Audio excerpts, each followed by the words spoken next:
The glaciers of Alaska. The Canadian Rocky Mountains. The foothills of California. The Atacama Desert and Andes of Chile. They may seem worlds apart, but they are all connected along a geologic front line, the Eastern Pacific Rim. They're characters in the ongoing tectonic story of our planet. A story of the relentless subterranean forces that have convulsed our cities, scarred the landscape, and overshadow our future.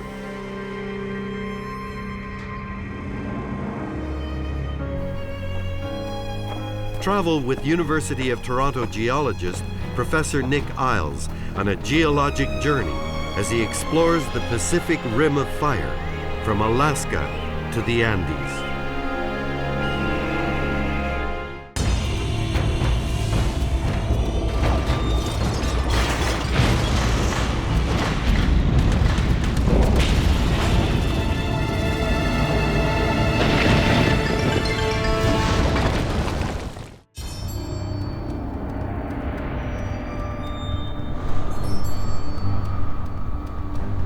Yakutat, southern Alaska, is one of the most remote places on Earth and one of the most dangerous.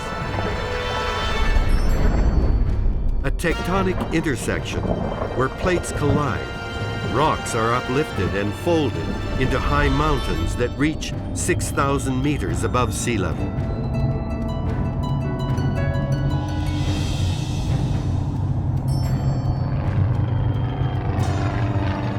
Amazing how big and flat these to geologists like Nick Isles and earthquake specialist Peter Hausler of the U.S. Geologic Survey, it's an opportunity to explore a tectonic showplace. It's a world where ice has the final word and glaciers sculpt the landscape. The size and scale of the Alaskan glaciers is stunning. Giant expanses of ice, each the size of a large city. A modern version of the last ice age.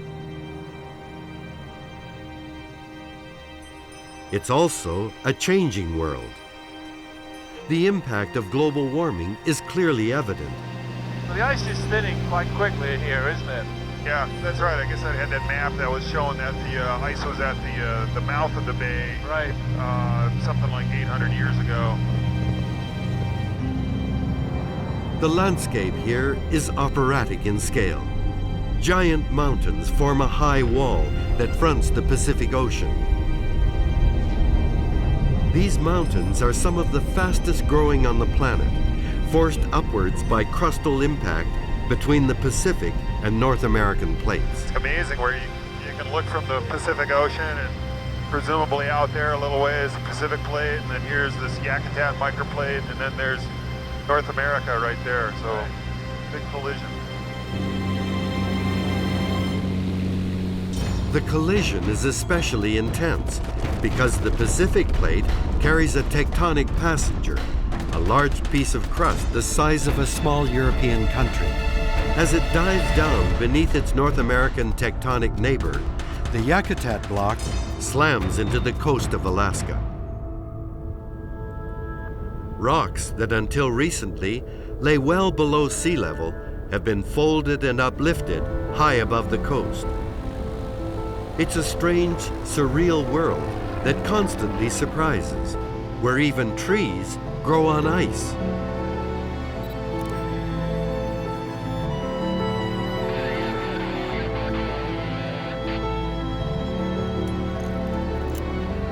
On the ground, Nick and Peter are met by guide Nick Coe. Weather conditions in the aptly named Icy Bay can shift quickly, and it's not a good place to be on your own.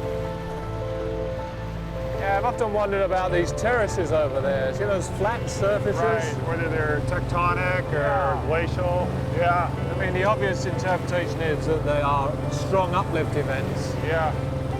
But they could equally be raised as a result of glacial isostatic, Right, you know, when you get rid of the ice, as you've worked on. So what else would you look for in the landscape? There really is an amazing diversity of rocks scattered on this beach, isn't there? There sure are. Yeah, this is incredible. This area is the most tectonically active part of North America, and I mean, we've got all this glacial landscape we're looking at. This enormous erratic that's here. It's really cool. You can be quite specific about where that's from too, can't you? Yeah, that's right. That probably came from at least 100 kilometers on the other side of the mountains here. So high uplift, formation of glaciers. The glaciers start cutting deeply down into the mountains and then start dragging all this debris out. Right, yeah. The glaciers really act like a conveyor belt and really effective at removing material from the mountains, bringing it outward, and you know, leaving these big erratics and stuff behind.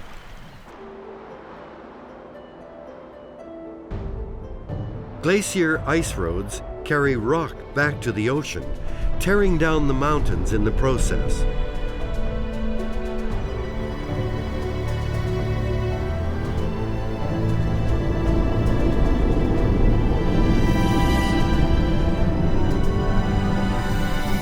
Lines of rocky debris called medial moraines stretch for tens of kilometers. The ice itself is hundreds of meters thick and is pushed by gravity over a slurry of wet sediment and water. There are open crevasses everywhere as the flow accelerates. Elsewhere, giant folds record compression as the ice slows towards the glacier's margins.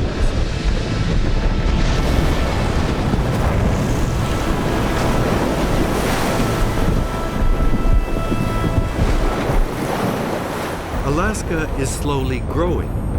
Large pieces of crust carried by the Pacific Plate collide with North America and are moved north along major faults such as the Fairweather Fault and further south, the San Andreas Fault. These blocks have been in transit for around 200 million years, and their ultimate fate is to attach, to accrete to Western North America. Much of Alaska didn't even exist 200 million years ago. Probably about the same for British Columbia. About half of British Columbia didn't exist 200 million years ago. It was pieces that were, you know, somewhere else out in the oceans. So these are like little orphan pieces of crust that you've come from a long way away, maybe thousands of kilometers, and ended up colliding with Western North America and being stuck on. Yep. Like a jigsaw puzzle. That's right.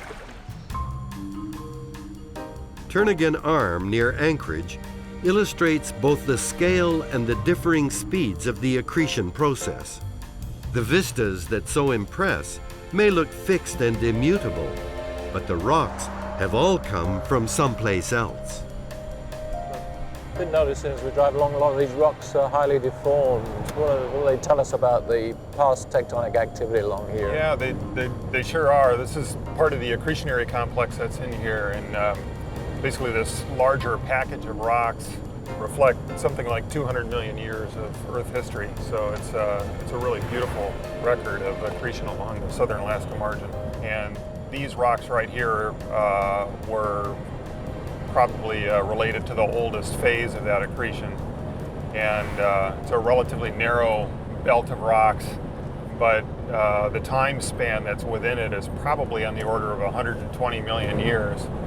And the next group that's kind of outward, the next chapter of Earth history that you see within this is actually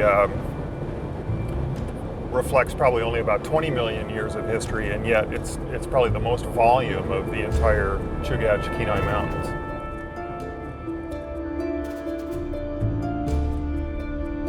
This part of the American Rim is also earthquake country, a consequence of the Earth's crust on the move.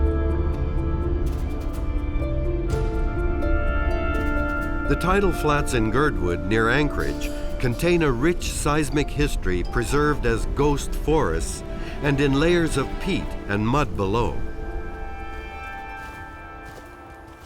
The last major quake was in 1964, and its impact on landscapes across southern Alaska provided the key to reading the record preserved in the sediments. Oh wow, look at these tree roots right here. Those are gorgeous. That is beautiful. So that would have been the 64 forest floor, beautiful interlocking roots. So you say approximately 2 meters of substance during the earthquake. So these guys would have been up there, way up there, yeah. Growing well above the high tide level, well above salt water. Yeah. And then they would drop down and kill. Yeah, so 2 meters would have put them up like that level or something, And then the gray silt on top is all the marine sediment that flooded over that land surface. Yep, that's exactly right. Discoveries here and elsewhere have led to a new scientific discipline called paleoseismology, which calculates the timing and frequency of past earthquakes. In this way, geologists can assess the risk to modern communities. So what are we looking at here, Peter?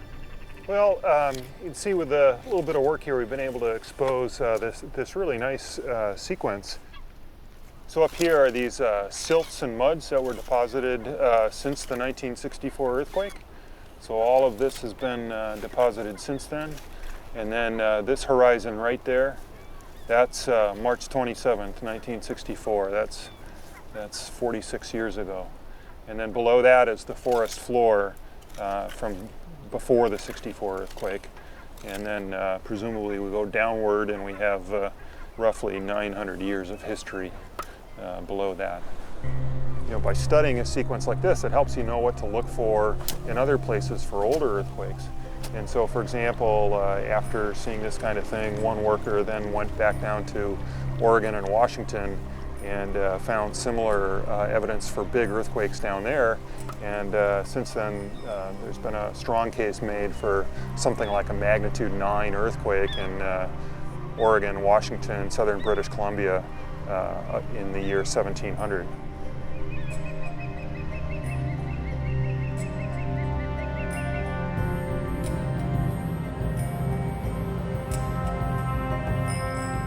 The Great Alaskan Earthquake of March 1964 is the largest ever recorded in North America, 9.2 on the Richter scale. It had a devastating effect on the city of Anchorage. Coastal cliffs collapsed, carrying houses far out to sea. Before the earthquake, there was a big bluff here, had houses on the top. So this whole area must be underlain by debris from those large landslides. Yeah, that's right. Sometimes when you're walking around out here, you can see either bricks or pieces of pipe, sometimes a piece of porcelain that came from the houses that were on the bluff here. There were about 75 houses that were destroyed in that landslide that occurred right here.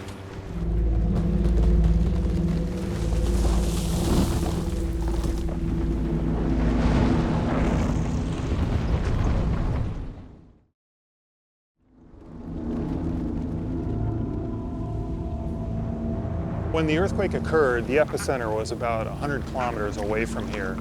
And the initial traveling of those seismic waves, you can think about a bit like dropping a pebble in a pond, and that the waves would sort of travel outward from that. But all earthquakes generate waves that have different speeds to them.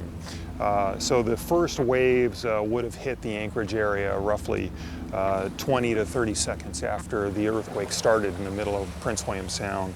And that initial shaking would have, sort of been this big jolt. But then a few seconds later, the big shaking would have occurred, and that would have been so violent that it probably would have been hard to actually stand at that point.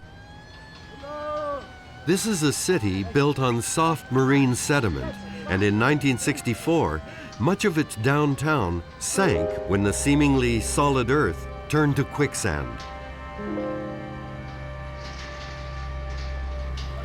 Downtown Anchorage was badly hit. Multi-story buildings took the brunt of the damage. In a matter of minutes, thousands of people were made homeless. before long, the seismic shaking actually subsided, but the effects of the earthquake weren't done, in that the tectonic tsunami then hit the coast of Alaska within roughly 20 to 30 minutes of the earthquake. That devastated both Seward as well as Kodiak and some of the villages down in that region. One of the saddest stories was at the village of Chenega. The water initially receded from the village. A lot of people saw fish flopping around in the tidal flats. They went down to get them, and then the waves came in and killed 33 people there, a third of the community. After the earthquake, the tsunamis happened, and that was done. But down at the village of Portage, then within the next couple of days, these very high spring tides came in, inundated that community, and basically made Portage a place where people could no longer live. It killed the community. Right here, there was about 2 meters of subsidence that happened in 1964, which would have been almost instantaneous. And as a result of that, all of a sudden the buildings were within the tidal zone. And so after the earthquake, there were high tides that were coming all around this community here. So it's not just this spot either, is it? You've mapped it over a much larger area, that area of subsidence. Yeah, that's right. There was a huge area that was mapped out that subsided, and this was kind of the axis of where the most subsidence was. The tides brought in the silt, which filled in the floor, and now we feel like giants in a little house here.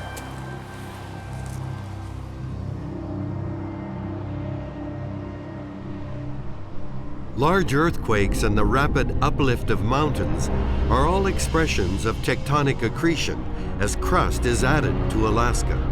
And the impact doesn't stop there. The collisional forces that were unleashed along the rim pushed far inland, deep into the interior of North America. In Canada, the iconic Rocky Mountains were carved by glaciers into rocks, buckled and pushed far to the east. Running south along the rim, there is other striking evidence of tectonic forces at work. The infamous San Andreas Fault is one of the most extensively studied fault lines on the planet. It's a seemingly endless gash in the landscape. The fault is part of a seismic grid that reaches as far south as Mexico, and which makes the region and its cities particularly vulnerable.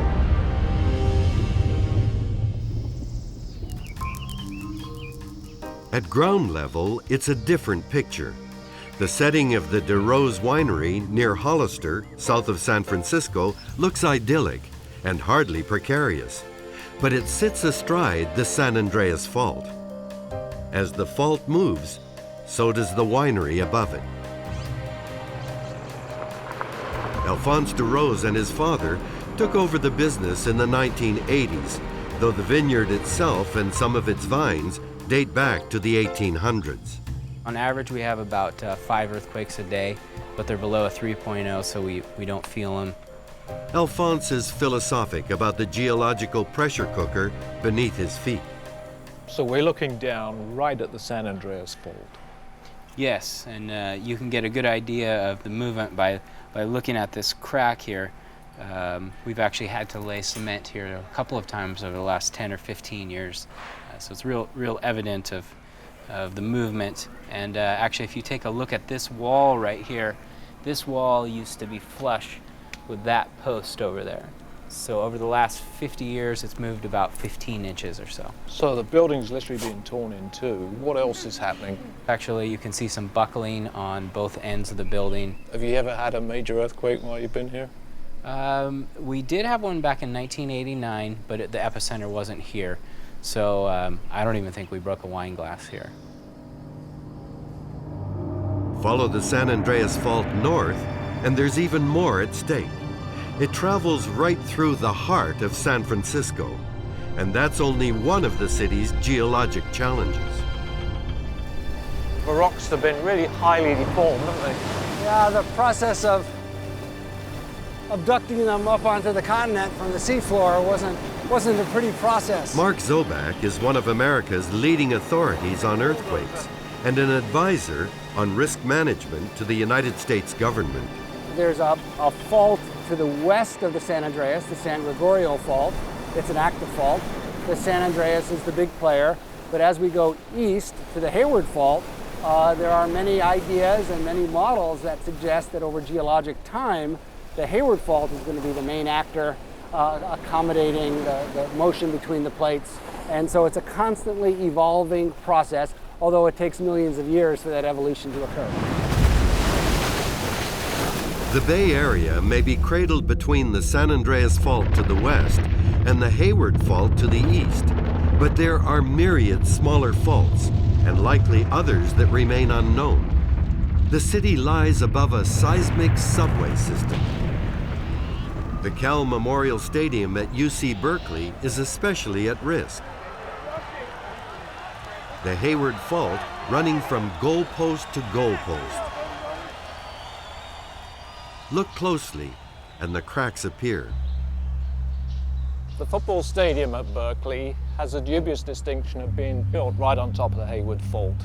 And the fault pretty much runs along the center line of the stadium. And as a result of slow creep along the fault, this half of the stadium has moved north relative to that half. And we can see evidence of that movement here in the walls. This is a deep crack. You can see this wall has been offset. And on a larger plate tectonic setting, that is North America over here. This is the Pacific plate, and we are right on top of a plate boundary. The signs of damage can be found all the way around the stadium, such as these deep cracks here. And the building has now been so severely deformed by fault movement that it requires a comprehensive retrofit involving the use of braces to keep these walls up.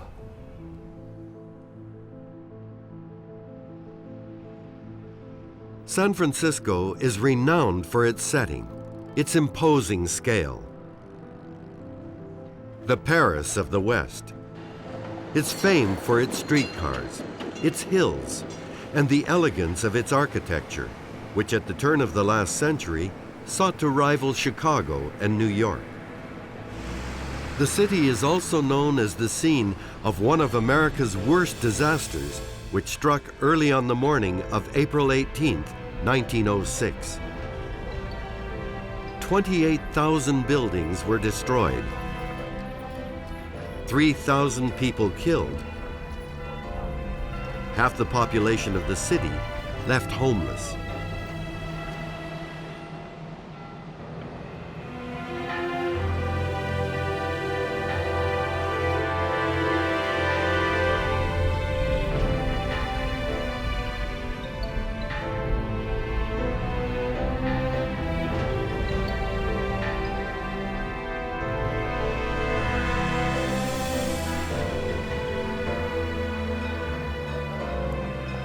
The earthquake actually nucleated just offshore, very close to Golden Gate Park. The fault ruptured both to the north and to the south. The strong waves from the earthquake hit San Francisco almost immediately. It was so close to the epicenter of the event. The shaking was most intense around the periphery of the bay, where structures were built on soft sediments. The shaking was much less intense up on the hills, where the houses were being built on bedrock. Down in the streets by the harbor, the earthquake's effects are still evident a century later. When this area was violently shaken in 1906, this area had collapsed, and you can see that on the street level behind me. The effects are dramatically seen here in the buildings today, where second-story windows are almost at street level, and entryways are now well below street level. Now, the shaking itself, of course, is what knocks buildings down. But in the case of San Francisco, the damage was caused first by the shaking, but then by the fires. As fires broke out, it turns out that the water lines were badly damaged, and it was impossible to fight the fires. So in fact, it was the great San Francisco earthquake and fire that really destroyed the city. But that was a long while ago. How do San Franciscans like Raymond Bocol feel today? And living in an area that's subsided during the earthquake and in a house that might collapse during the next one, that doesn't worry you? No, I could run outside. You know, I'm cool with it. And you knew the history of the area when you moved in? Oh yeah. I'm not really too afraid of it. Is the building still settling? Yeah, sometimes, you know. But the one apartment I lived in out in North Beach, the whole building shook. And I was actually watching the day the earth stood still, and the earthquake came. Yeah, it was really weird.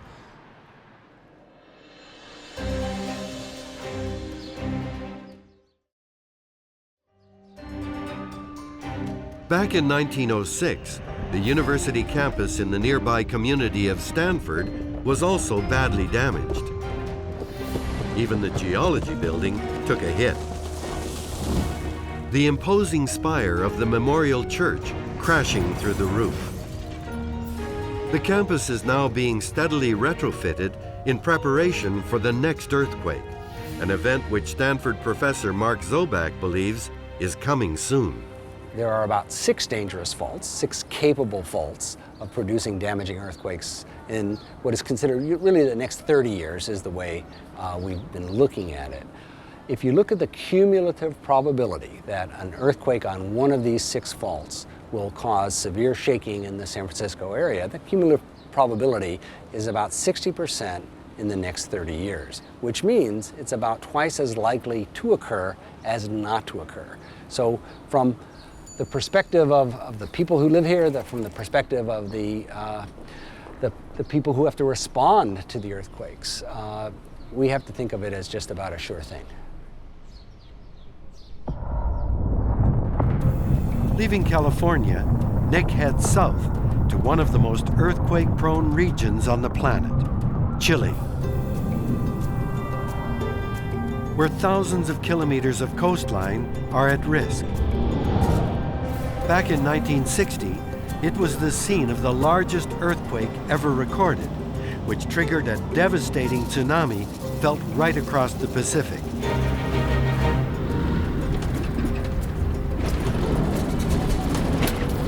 Northern Chile is one of the driest places on Earth, the Atacama Desert, where rainfall can be as low as 1 millimeter a year. The low-lying coast is flanked by imposing volcanic cliffs, which increase the potential impact of tsunamis, which have been known to be as high as 25 meters.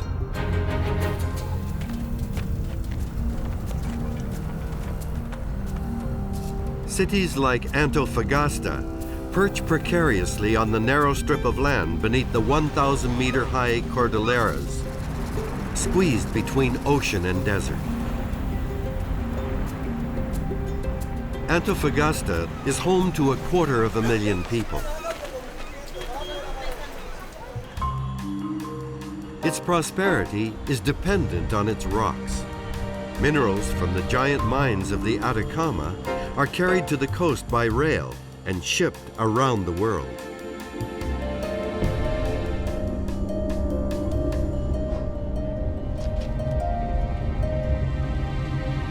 Earthquakes are common here.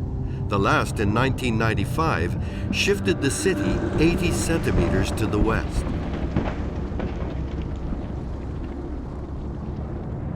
Deep under the coastal strip, the floor of the Pacific Ocean and its underlying crust, the Nazca Plate, is being forced under South America. A never-ending cycle of stick and slip between the two triggers sequences of large damaging earthquakes. Far inland, recycled ocean crust feeds Andean volcanoes. The descending Nazca Plate acts as a giant wedge, each earthquake pushing up the Chilean coast by many meters, abruptly raising it from the ocean. At Portada, raised marine rocks illustrate the ongoing cycle of earthquakes and uplift, a process that was first interpreted by Charles Darwin. Well, these cliffs are really important in what they tell us about the origin of the Andes. but also in the history of science, because in 1834 to 5, a very young Charles Darwin sailed along this part of the coastline in the Beagle. He came ashore and noticed these shells now high above sea level. And in 1835, he witnessed a major earthquake which destroyed the city of Concepcion. And he noticed that the coastline was uplifted, shells that were living in the sea were now raised above sea level. And he interpreted these rocks here as a result of repeated earthquakes and jacking up of the coastline. It was a major insight into how mountains are formed, and also for him, into the origin of a dynamic, evolving planet, which was of course a springboard for his later ideas on evolving species.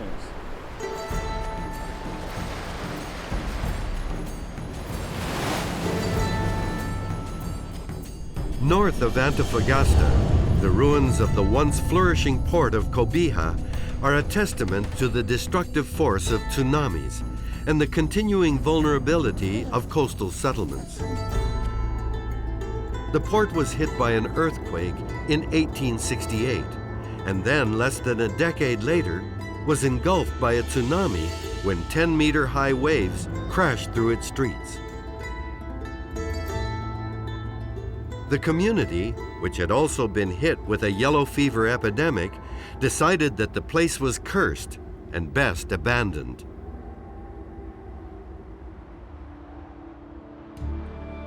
Moving inland towards the Andes, Nick's journey takes him across the Atacama Desert and its Mars-like topography.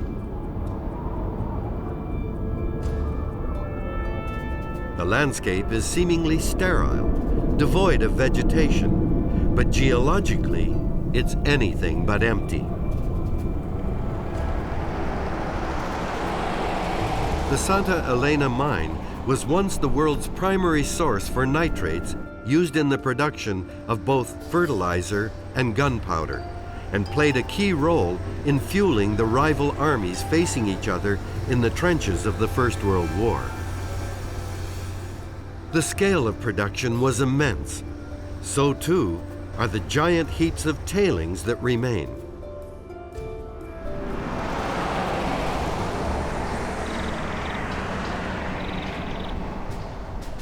The Atacama Desert still has many mineral resources, but today it's copper that's king and is the backbone of the nation's economy.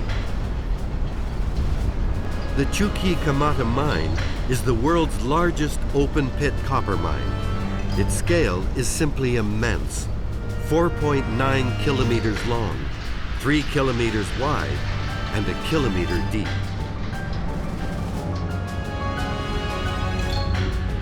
The copper here is found in the giant roots of long-dead volcanoes, where ancient Pacific crust melted at depth and magma forced its way to the surface.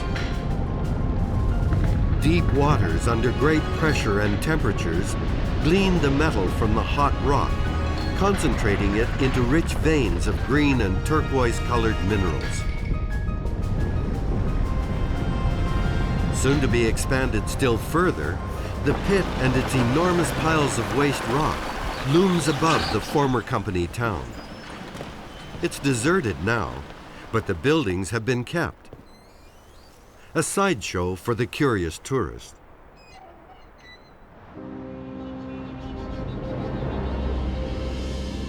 About 100 kilometers inland, the landscape changes yet again. Far in the distance, the Andean mountains dominate the skyline. Massive volcanoes rising 5,000 meters above sea level warn of other forces at play. The impact of all that explosive power, along with the influences of time and climate, is everywhere. The landscape appears pummeled,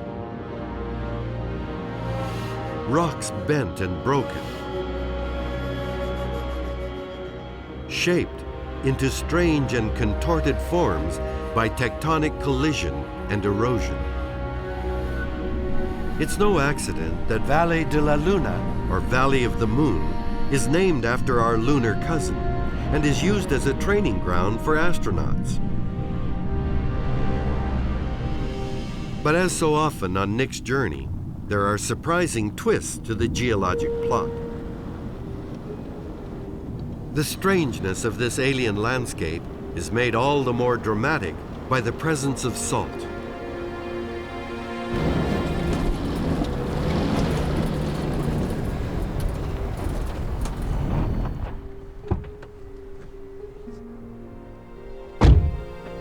The salt beds are remnants of ancient lakes, long since evaporated. The deposits add yet another texture to a landscape sculpted by wind.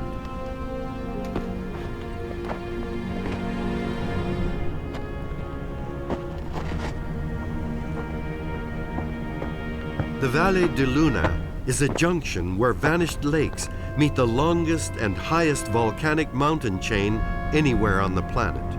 To a geologist like Nick, it's a euphoric experience. These are some of the most wonderful, beautiful landscapes I've seen anywhere on planet Earth. They're just fantastic. But equally dramatic is the plate tectonic story that these rocks tell us. Because about 100 kilometers below us is the descending floor of the Pacific Ocean, the so-called Nazca Plate. That's melting at those depths under very high pressure and temperature. And the molten rock is rising back to the surface as these giant volcanoes that we see in the distance, making up the main range of the Andes. South America is moving this way, the descending plate is moving against it in the opposite direction, and these rocks here are being tortured, and they're being folded into these beautiful shapes that we see today. So they're literally in a vice created by these opposing plates moving together.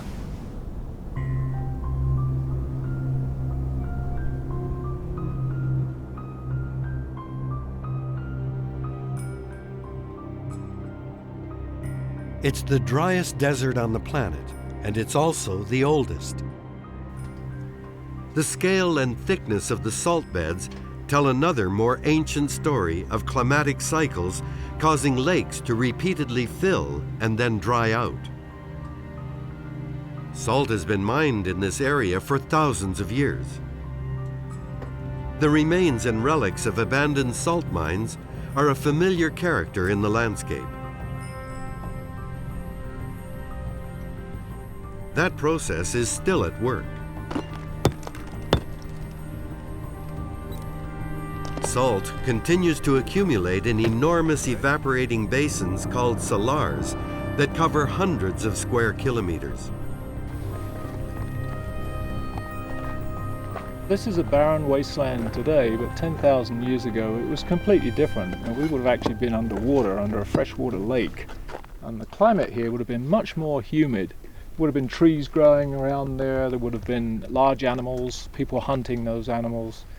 And then it changed about 8,000 years ago. It got to the present condition where it's hyper-arid, desert, and people began to live in oases. You can see one behind me. People lived in close proximity with animals, and that's the start of domestication. So there was a profound effect of climate change on society in these Andean countries.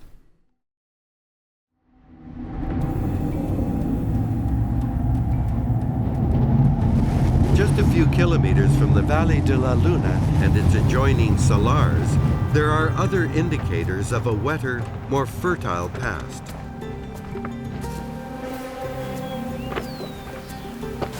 These deep canyons were cut by ancient rivers. Ash beds within the steep canyon walls document the 20 million year history of the growth of the Andes. Each chapter is embedded in the rock and records the extraordinary violence of past eruptions in which enormous volumes of ash were hurled into the atmosphere. The canyons are also a vital source of water and shade. The springs and adjoining oases have for millennia provided a lifeline for the Atacama people who have had to learn how to live with periods of rapid climate change. They've also had to live with the continuing threat of volcanoes. Local archaeology suggests that the Atacaminos have been settled in the area for 11,000 years.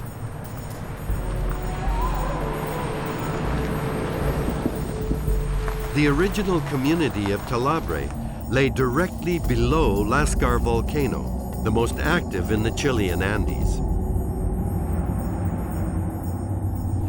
Sotero Armela, a community leader, grew up on the slopes of Lascar and witnessed many eruptions before he and other villagers decided to move to higher ground to avoid the ever-increasing threat posed by lava and ash flows.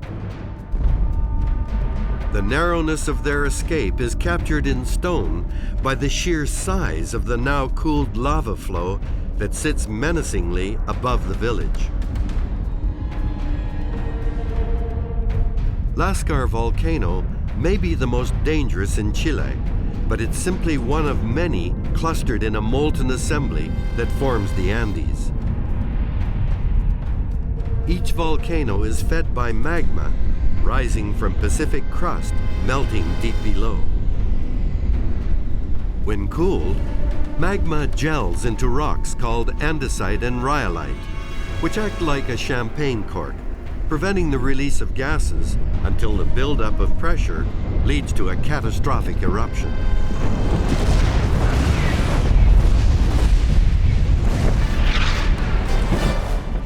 As a geologist, I'm just blown away by this view. It's so spectacular. We can see the lava flow that's come down, we can see its cooled outer edges, and then the grey-coloured ash, and you can see fingers of the ash flows that have travelled down the lava.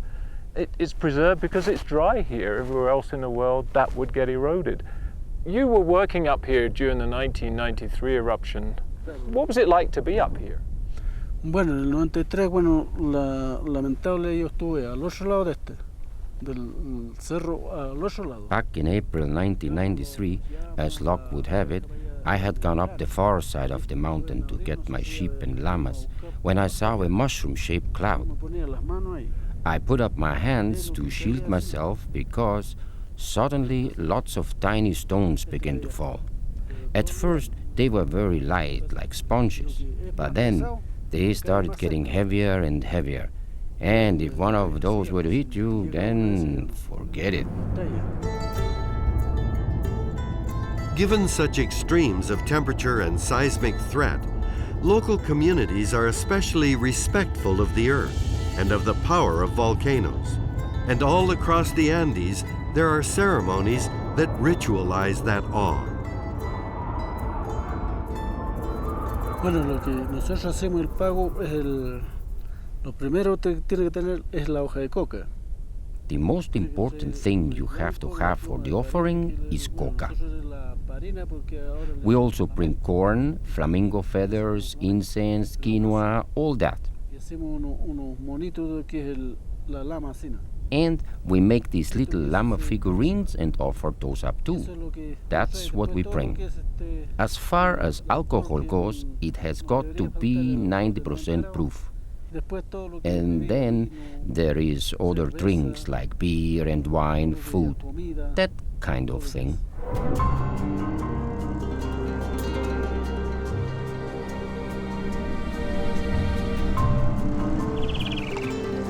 Further south in Patagonia, the climate may be very different and the vegetation more verdant, but the deep subterranean forces are the same.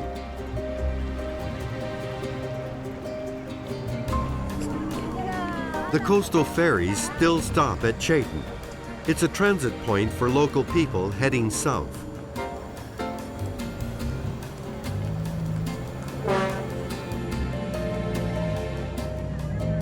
The few adventurous tourists who stop by don't stay for long. In May 2008, the entire town of Chaitin was evacuated shortly before being engulfed in a wave of wet volcanic ash.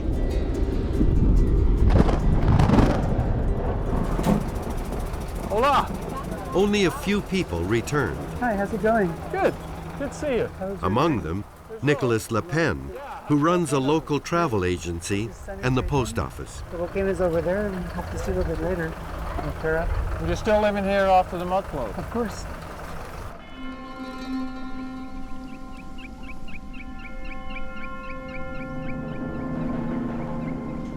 The scattered possessions speak of the urgency of the threat.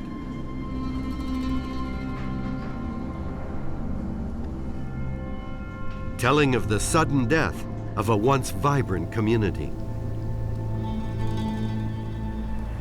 This whole eruption was very quick. Basically within 2.5 days, the volcano blew from the first signs of a tremor before it blew at night on Thursday night, or basically, and then Friday morning when we woke up, there was a 15-kilometer plume over our town, which went to 30 kilometers basically. And what was the reaction of the townsfolk? Complete surprise, because many people here had no idea there was a volcano right next to the town. On the card, it's amazing forest, it's so dense. It was quite low, it's not a high volcano, very well hidden, it blends in very well. Luckily, it was a very good weather that day, and the major ferries were in the area, so the government basically arranged everything, and we had the largest civilian evacuation by ocean ever in the history of our country. Something like 3,500 people in 24 hours left town by the ocean. And it was awful Navy boats. And since people here have, we'll say, brothers and family in Chile on the island out there, even they came over, their family members who were fishermen, and brought them out back, like family personally, to safety. A very, very emotional moment, actually.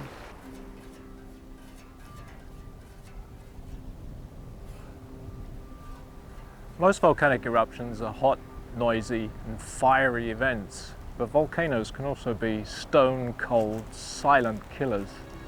What happens is, during a major eruption, huge volumes of fine ash mantle the slopes around the volcano.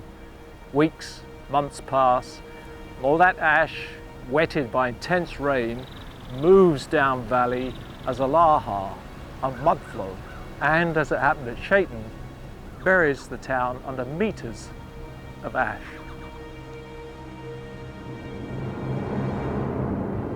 Further up the valley, dead trees tell of hot gases expelled like a shockwave downslope.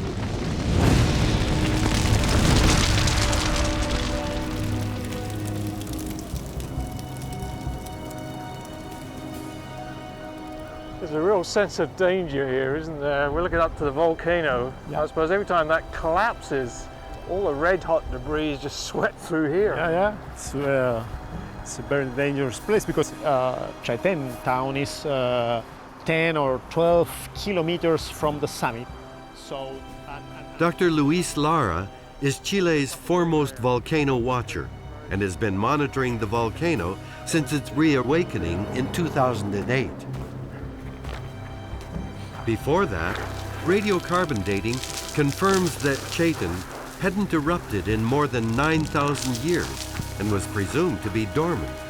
So this is the side slope to the volcano collapsing, huge boulders and a lot of ash debris. yes.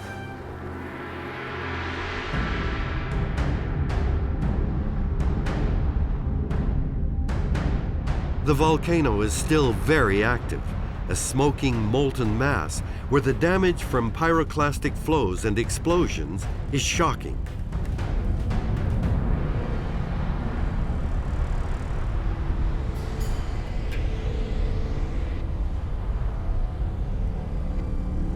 The dome of the new volcano is forcing its way up through the collapsed crater of the old. The growth of the gigantic dome has been extraordinarily fast, and this is where the danger lies.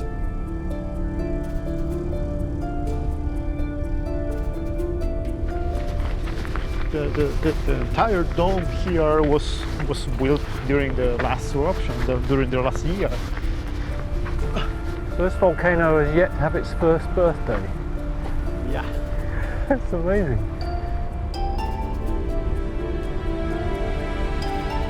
There are close to 100 active volcanoes in Chile, of which 20 are thought to be high risk.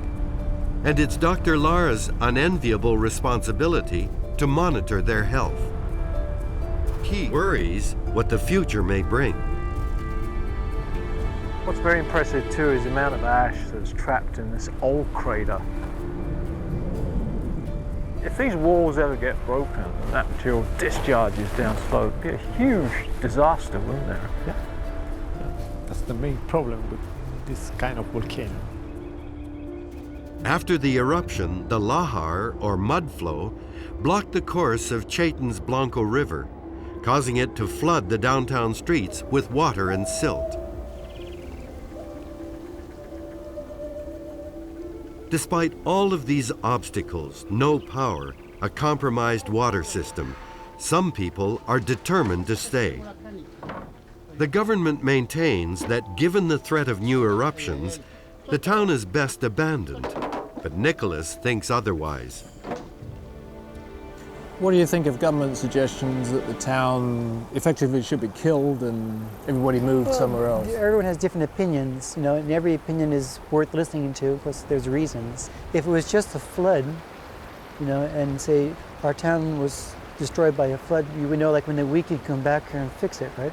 But just like you were saying, it's a volcano, a very, maybe atypical volcano here in Chile, and we don't know its characteristics, what it can do, so there's caution here too. So this is fine line, I think, too. But what would you do, Nick, if you were in this situation? Would you just... As a geologist, it's a very dangerous situation. Yes. And it can only get worse. Yes. Lahar's already been through the town. What would happen if a pyroclastic flow... Sure, it's dangerous. If the dome collapsed? What do you think would happen here? It wouldn't be a good scene at all. It wouldn't be good at all. People would be killed. Yes, it's dangerous.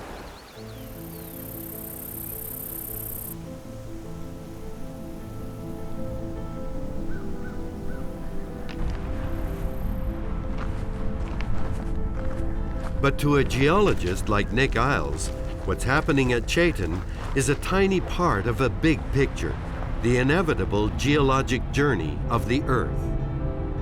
The volcano may look like a malevolent, destructive slag heap, but it's part of a tectonic process that is building new land, reconfiguring our planet. It's been a dangerous journey in many respects. Chaitan volcanoes, this is what we have here, is just one of thousands that dot the extremities of the Pacific Rim.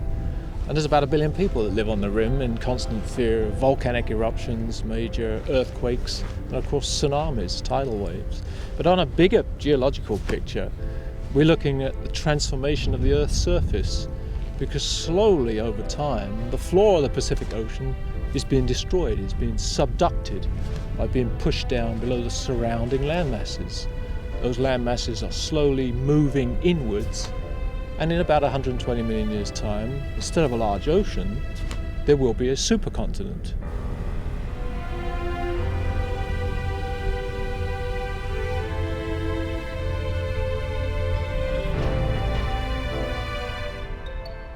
This process has been at work since the birth of the planet billions of years in the past.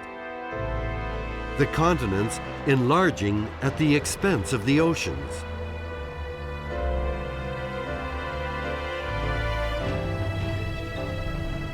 Land and water locked in an eternal collision.